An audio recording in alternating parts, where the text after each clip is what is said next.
कोई मेहमान आपके घर आए और वो यदि आपको भा गए तो आप घर की व्यवस्थाएं ऐसी कर देते हो कि उनका जाने का मन ना करे। घर का कोई मेहमान आए और उनको, आपको पता चला इनको पनीर बहुत पसंद है, तो आप रोज नए नए पनीर बना रहे हो। कभी कढ़ाई पनीर बना रहे हो, कभी मटर पनीर बना रहे हो, कभी कुछ बना रहे हो, कभी कुछ।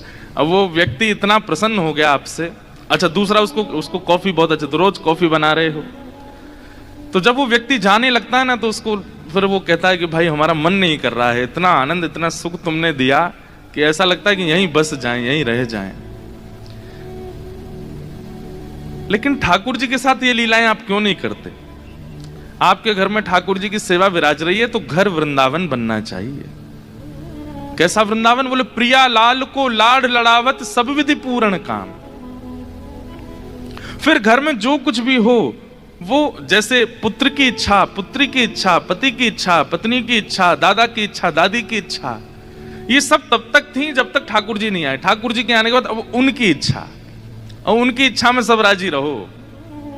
ठाकुर जी की इच्छा। ठाकुर जी को यूं लगे कि यार जे गांधी धाम में कोई को घर नहीं है, जे तो वृंदावन है, मैं यहीं रहूंगा, यहीं विराजूंगा। ऐसी कुंज बनाओ, ऐसे चित्र लगाओ, ऐसे सुंदर।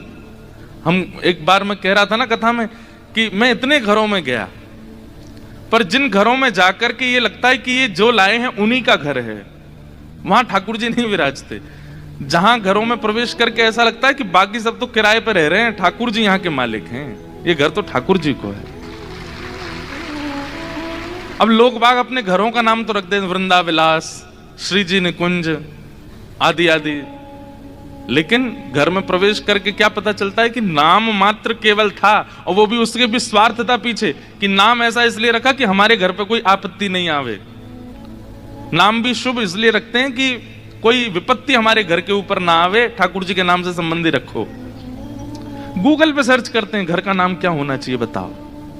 ऐसे थोड़े ही चित्त में यदि कृष्ण प्रेम होगा तो नाम अपने आप निकल के आएगा, और फिर वो घर का निर्माण उसी रूप में होगा कि ठाकुर जी का घर है, ठाकुर जी का भाव।